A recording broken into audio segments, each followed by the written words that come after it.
한번 따라합니다. 온유한 자의 행복. 온유하다는 것은 영어로 젠틀리스하다, 젠틀하다 이런 뜻이고요. 또 마일드하다 이런 뜻이에요. 그러니까 굉장히 온화하고 부드럽다는 이야기거든요.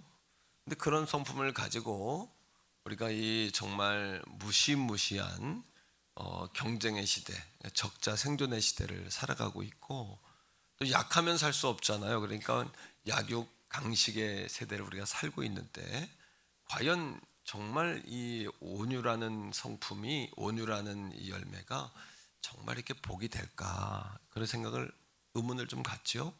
자, 그런데 예수님은 뭐라고 말씀하시냐면 온유한 자가 복이 있다.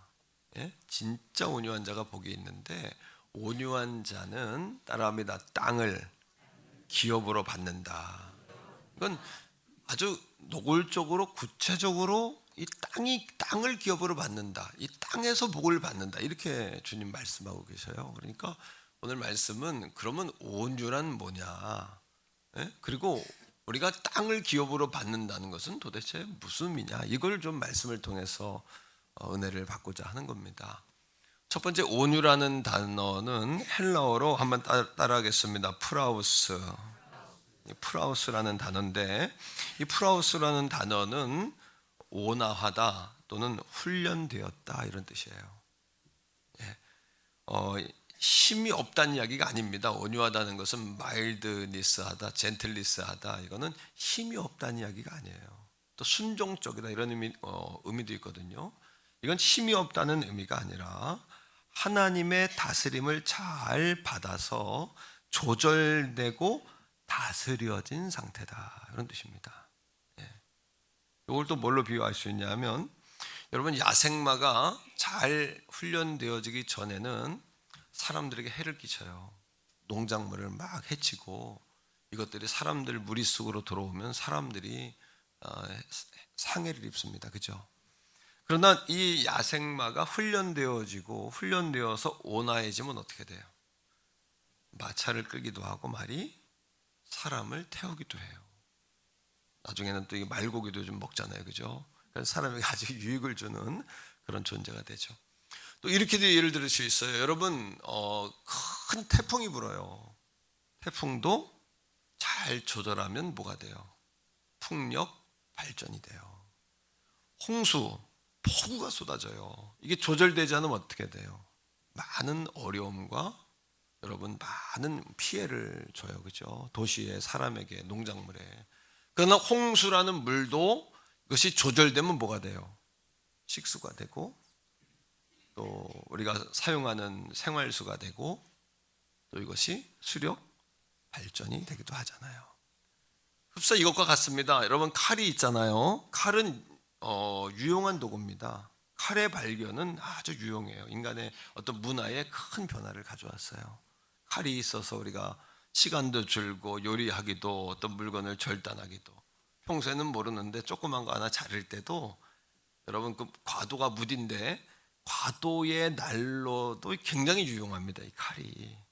그러나 이 칼이 유용하지만 칼을 잘못 다루면 뭐가 돼요? 흉기가 돼요. 그러나 이 칼을 어디에다가 꽂습니까? 칼집에 꽂는 거예요. 이 칼집이 바로 뭐로 이야기할 수 있냐 하면 온유함이다 이렇게 이야기할 수 있어요. 따라합니다. 우리의 능력이 온유함으로 감싸지지 않으면 흉기가 될 수도 있다. 그렇죠. 온유함이라는 것으로 조절받지 않으면 이것이 흉기로 바뀔 수도 있어요. 자, 히브리어에 온유라는 단어는 따라합니다. 아나부. 이거는 다듬어졌다는 이야기예요. 처음부터 온유라는 성품은 타고나지 않아요. 인간에게 온유를 기대하지 마세요. 여러분 자신도 온유하려고 애쓰지 마세요. 왜? 우리는 본질상 죄의 자녀고 이미 타락한 아담의 본성을 이미 가지고 있어요. 그래서 예수 그리스도가 십자가에 죽으실 때 갈라디아에 있는 2장 20절의 말씀처럼 여러분 이렇게 이야기하죠. 내가 그리스도와 함께 십자가에 뭐했다?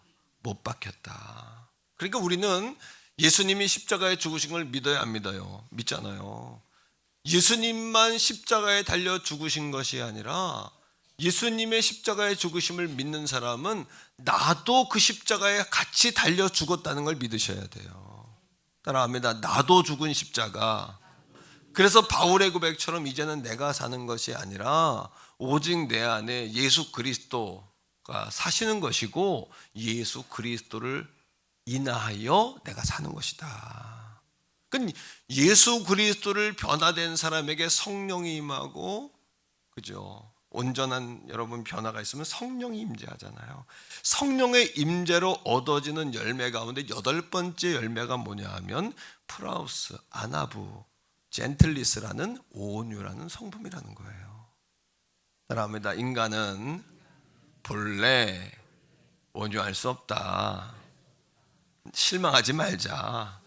나는 왜 이렇게 온유하지 않을까? 실망하지 말란 이야기예요. 다듬어지는 성품이요 성령의 열매로 주어지는 성품이기 때문이에요.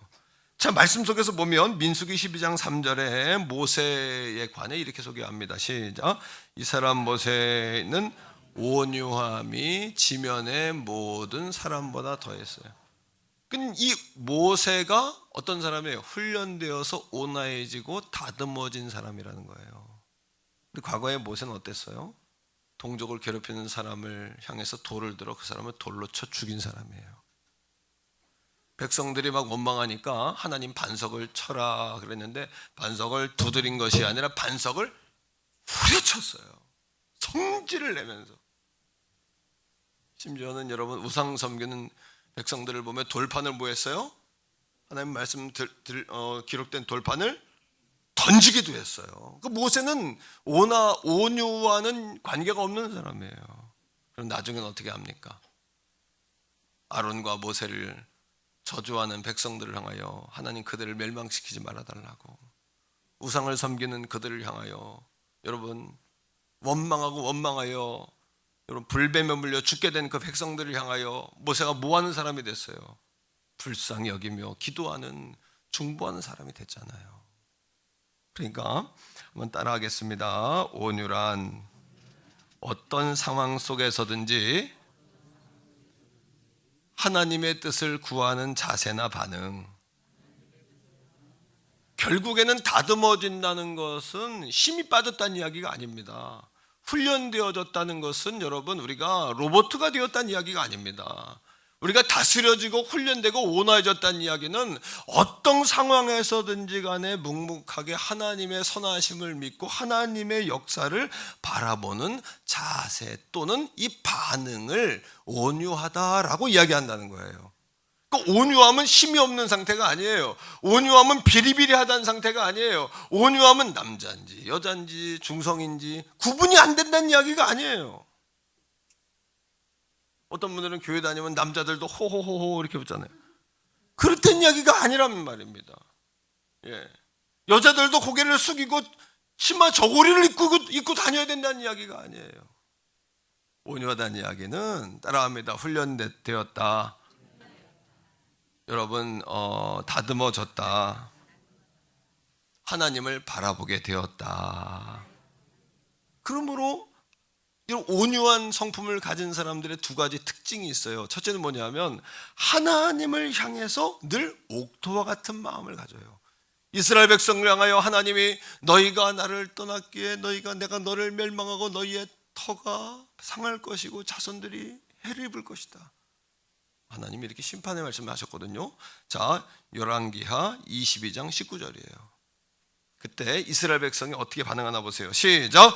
내가 이것과 그 주민에게 대하여 빈터가 되고 저주가 되리라 한 말을 내가 듣고 마음이 뭐했다? 부드러워졌다. 온유한 사람은 하나님 앞에 말씀 앞에 부드러워진 마음을 갖는 거예요. 그 다음에 읽습니다. 시작.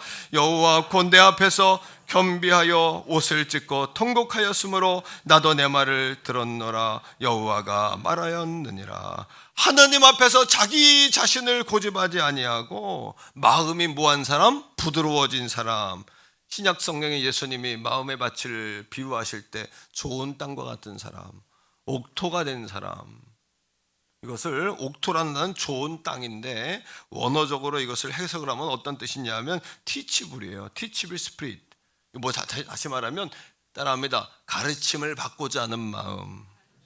이게 옥토라는 마음은 착한 마음, 좋은 마음, 여러분 마음이 이렇게 여러분 차분한 마음 이런 뜻이 아닙니다. teachable spirit이라는 단어는 가르침을 받고자 하고 배우고자 하고 듣고자 하고 하나님 말씀을 이렇게 먹고자 하는 그런 상태를 옥토와 같은 상태다 이렇게 이야기하는 거예요. 사랑하는 성도 여러분, 온유함의 모델이 있어요. 가장 대표적인 모델이 누구냐 하면 예수님의 육신의 아버지였던 요셉이에요. 요셉이 상상할 수 없는 기가 막힌 억울한 상황을 당해요. 그죠? 자기의 약혼자가 갑자기 어느 날 와가지고 약혼자가 임신했다는 거예요.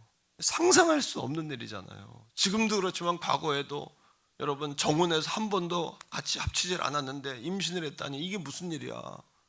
이거 수치예요, 수치. 그러니까 어떻게 합니까? 드러내고 망신을 주고 비판을 하고 율법으로 이야기하면 돌로 쳐서 죽여야 되는 거예요. 그러나 요셉이 온유한 사람이에요. 자, 성경을 봅시다. 마태복음 1장 19절 20절 이렇게 행하는 거예요. 시작. 그의 남편 요셉은 의롭다는 이야기는 우리가 깨끗하다는 이야기인데 우리에게 의는 없어요. 다만 우리가 하나님을 믿음으로 하나님이 우리를 의롭다고 칭해줬기 때문에 의롭다는 이야기는 요셉이라는 사람은 하나님을 믿는 사람이다 이런 뜻이에요. 하나님을 믿는 사람입니다. 자, 그 다음에 자 그를 시작. 그를 뭐 하지 않았어요? 드러내지 아니하고 가만히 끊고자 하여 이 일을 생각할 때, 그러니까 이겁니다. 온유한 나는 그 정의는 뭐냐 하면 어떤 일이 닥치든지 간에 여러분 드러내지 않고 여러분 가만히 그 문제를 조용히 해결하면서 하나님께 기도하는 자세예요. 요셉이 그거예요. 그죠? 따라합니다. 드러내지 않고 가만히 끊고자 하여 생각할 때에, 생각한다는 건 기도한다는 이야기입니다. 하나님 앞에 consider, 이거는 고려했다, 심사숙고했다 이렇게 영어는 해석하지만 기도했다는 이야기거든요. 자, 그 다음에 여러분 마음에 생각할 때에 뭐예요? 시작. 주의 사자가 현몽하여 이르되 다윗의 자손 요셉아 내 안에 마리아 데려오기를 무서워하지 말라. 그에게 잉태된 자는 성령으로 된 것이라. 그러니까 요셉을 통해 배우는 온유는 뭐냐 하면 따라합니다. 이해되지 않아도 하나님의 선하심을 믿으며 하나님을 신뢰하는 상태. 그러니까 어떤 상황을 닥치든지 간에 우리 태교원 공동체 가족 여러분 흥분하지 말고 반응하지 말고 어떻게 해라? 뭐부터 해라? 하나님을 믿으니까. 믿는다는 게 뭐예요? 하나님 뜻이 있겠지. 만일에 요셉이 기다리지 않고 확 반응해서 사람들 앞에 마리아를 드러내고 이 여자가 임신을 했단 말이야. 이걸 막 떠들었어요. 그럼 어떻게 돼버리는 거예요? 수습이 안 되는 거예요. 왜? 조금만 기도해보니까 주의 천사가 임해서 가르쳐 주잖아. 그 아이는 다윗의 자손 예수다. 하나님의 성령으로 잉태하게 한 거다. 그러니까 뭐예요? 따라합니다. 온유함은 하나님의 역사를 순조롭게 한다. 요셉을 통해 배우는 거는 온유라는 성품은 하나님의 역사를 순조롭게 하는 성품이구나. 만일 요셉의 온유함이 없었다면 마리아는 죽었을 거예요. 마리아가 죽었다면 예수님을 통해 이루시고자 했던 하나님의 역사는 엉망진창이 됐을 거예요. 물론 하나님은 다른 일을 통해 하셨을 거예요. 하시는 분이에요. 하셔요. 요셉이 아니라도 할 수 있어요. 하지만 다윗의 자손 요셉아, 다윗의 자손인 요셉을 통해 이루시고자 했던 하나님의 역사에 여러분 혼란이 왔을 수도 있었다는 거예요.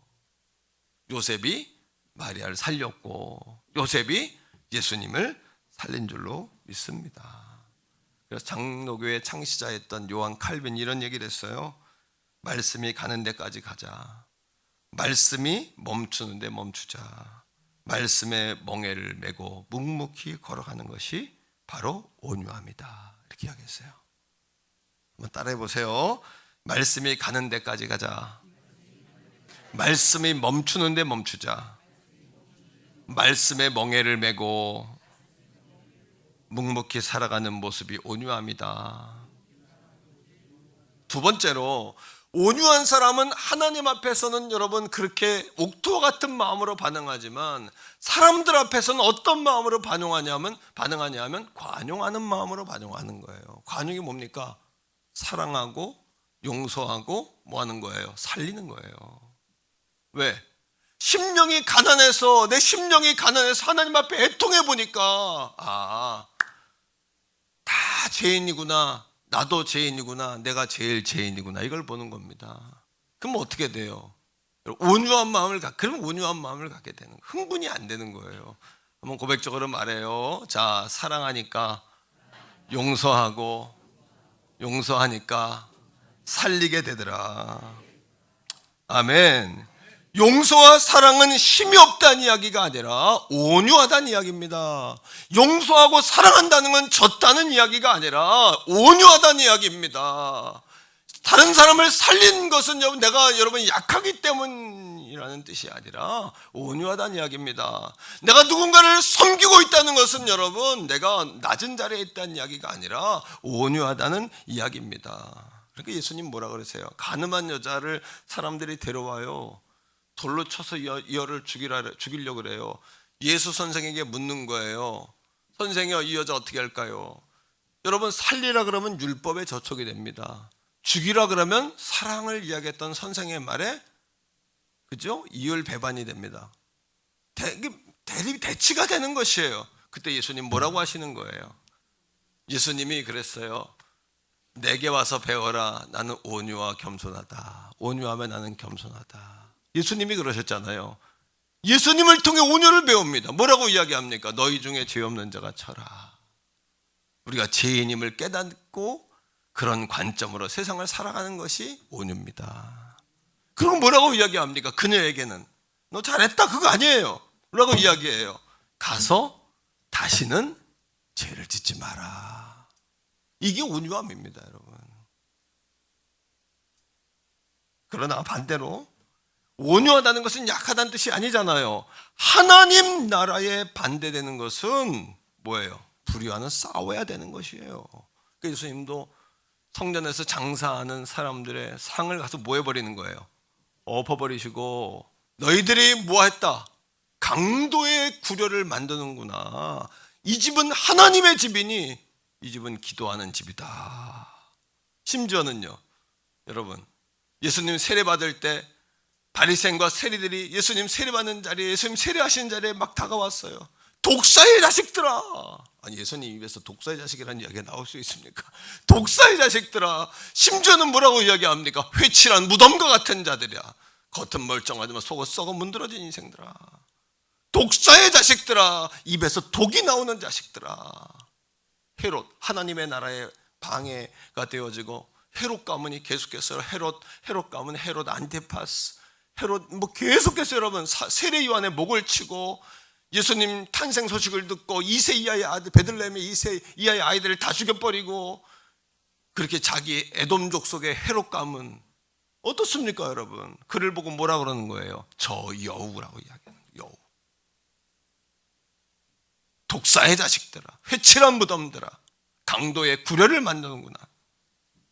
사랑하는 성도 여러분, 하지만 예수님이 뒤돌아서서는 그 백성들의 멸망을 위해 울지 않습니까? 이것이 온유함의 양면성인 것이에요. 결론입니다.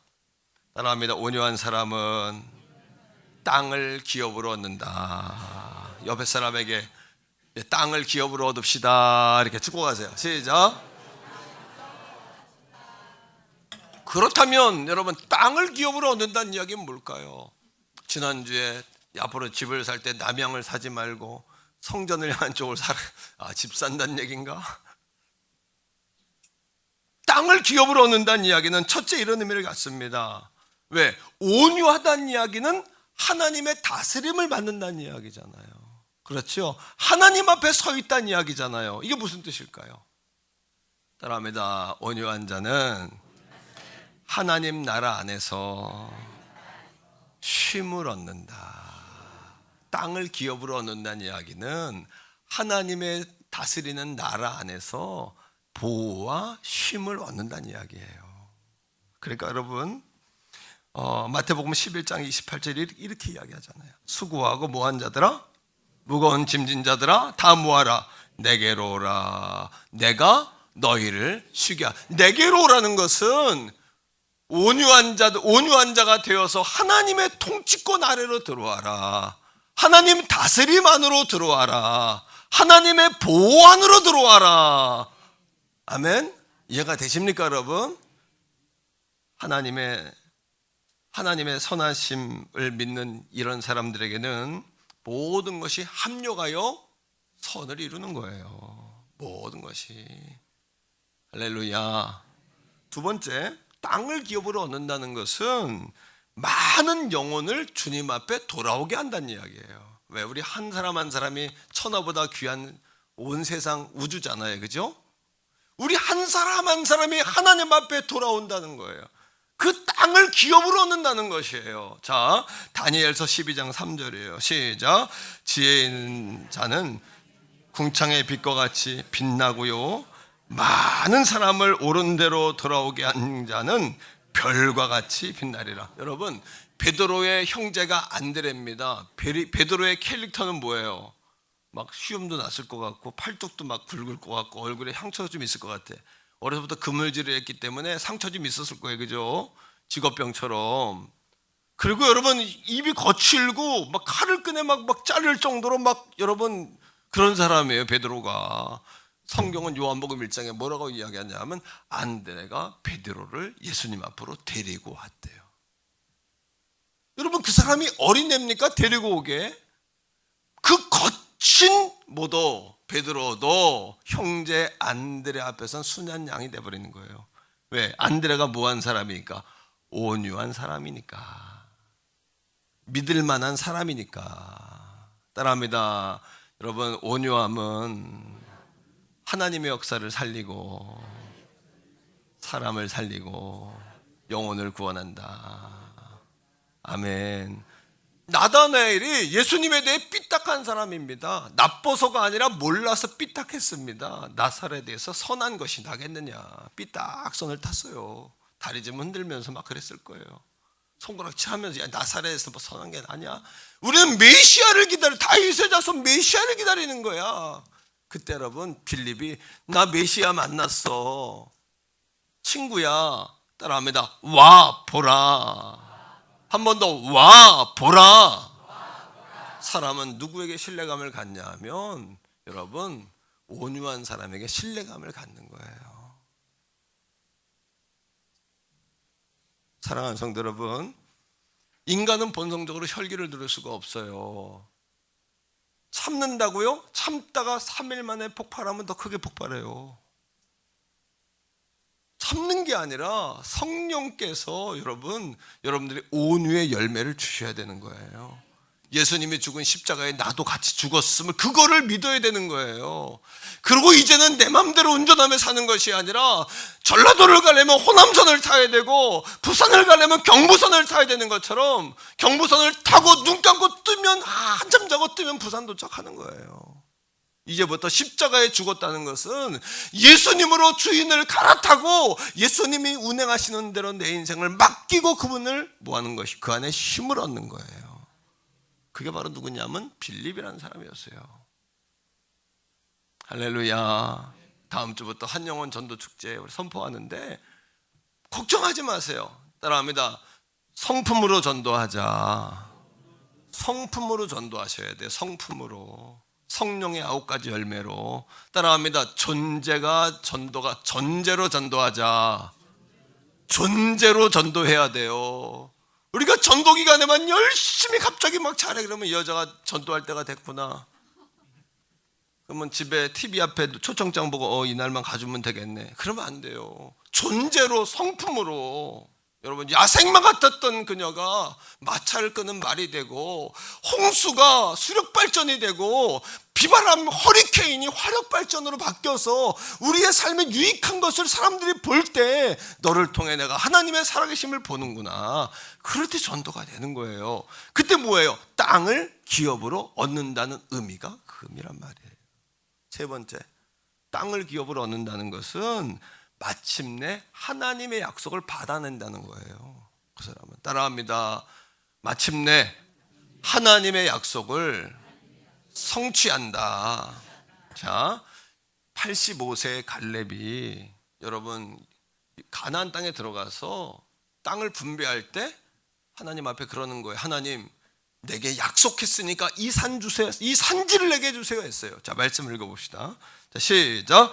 그날에 여호와께서 말씀하시되 이 산지를 지금 내게 주소서. 당신도 그날에 들으셨거니와 그곳에는 아낙 사람이 있고 그 성읍들은 크고 견고할지라도 여호와께서 나와 함께 하시면 내가 여호와께서 말씀하신 대로 그들을 쫓아내리이다 하니.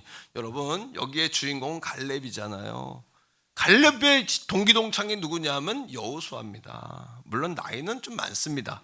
여호수아가 동기동창이에요. 동창은 잘 나가는 거예요. 모세 지도자 옆에 비서실장으로 가방 들고 다니지만 사람들 앞에 빛나요. 출애굽기 민수기 계속해서 여호수아라는 이름은 계속 등장하지만 갈렙이라는 이름은 등장하지 않아요. 역사적으로 중요할 때 12지파 가운데 10지파의 제사장들은, 여러분 족장들은 부정적으로 이야기했어요. 그러나 여호수아와 갈렙만은 믿음의 말을 해서 하나님의 역사를 흐르게 했어요. 하나님의 역사가 열리게 했어요. 그때 하나님이 약속하신 거예요. 여호수아와 모세에게 그 땅을 기업으로 주리라.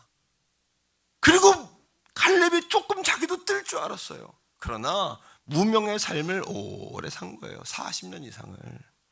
모세가 죽었습니다. 모세가 죽은 이후에 나도 좀 기회가 있겠지, 내 이름도 좀 나오겠지. 하지만 이름이 나오지 않아요. 모세를 볼 때마다 여러분 잘 되는 사람을 보면 어떤 마음이 들어요? 축복하고 싶은 마음이 들어요? 배가 아파요? 배가 아픈 게 인생의 본성이에요. 동기동창이 잘 나가면 더 열받아요. 여러분, 열이 막 콱콱 나는 거예요. 장사를 같이 시작한 저 집은 잘 되는데 우리 집 안 되면 열이 막 나는 거예요. 여호수아와 갈렙의 그 얘기입니다. 여러분, 무슨 이야기냐 하면 갈렙이 여호수아를 볼 때만 열불이 나는 거예요. 여호수아 쟤는 모세 그 하나님의 종 옆에 붙어가지고 인정받고 사랑받고, 가나안 땅에 들어갈 때도 뭡니까? 가나안 땅에 들어갈 때도 하나님 모세 죽으니까 나는 조금 이름 불러주지도 않고 여호수아만 불러주고, 그때마다 여러분 뭐 하는 거예요? 갈렙이 속상한 거예요. 온유함이란 뭔지 아세요?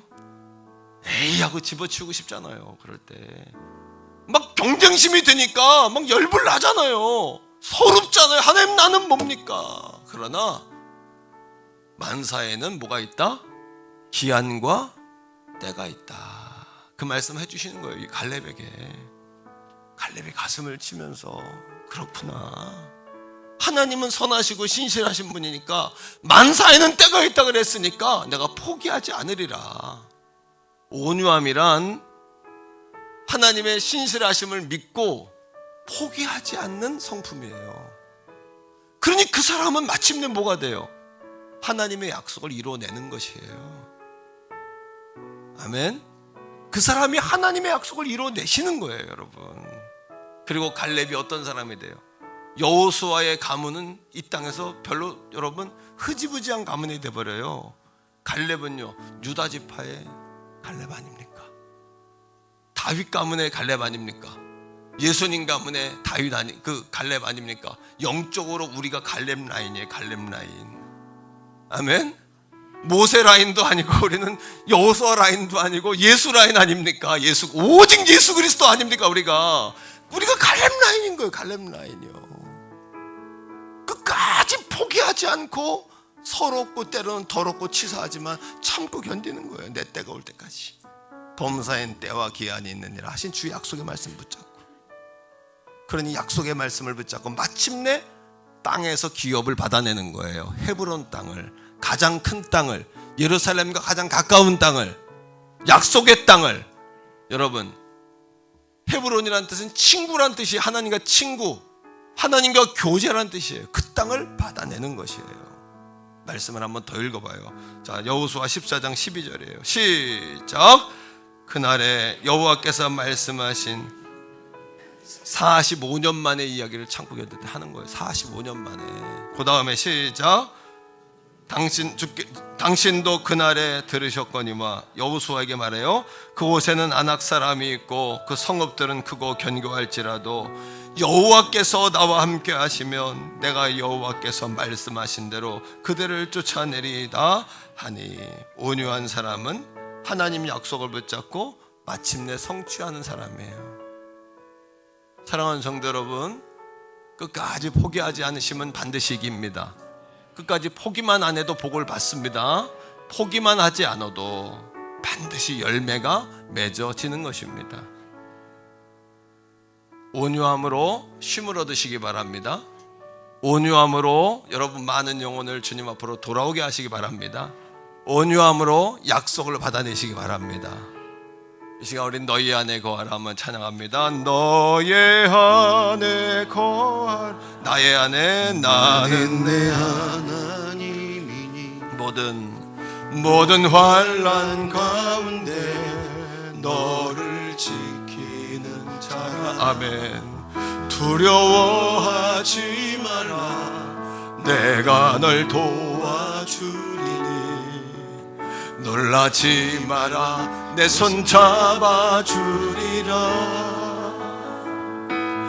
내가 너를 지명하여 불렀나니 너는 내 것이라. 아멘. 내 것이라, 나의 하나님이라. 내가 너를 보배롭고 존귀하게 나를 사랑하는 내 여호. 우리가 언제 우리가 온유할 수 없습니까? 언제냐 하면 여러분, 하나님이 나를 부르시고 나와 함께 하신다는 것이 잘 느껴지지 않을 때. 온유라는 성품을 통해 오늘 확실히 배웠죠. 온유란 죽어있는 것이 아니라, 부드러운 것이 아니라, 여러분, 온유란 약하다는 뜻이 아니라 힘은 있지만 조절되었다는 뜻이다. 주님 바라본다는 뜻이다. 우리가 혈기내고 우리가 마음이 상할 상황이 우리 삶에 얼마나 많습니까? 그러나 주님 바라보는 저와 우리 가족 되시기를 축복해요. 나의 안에 거하라.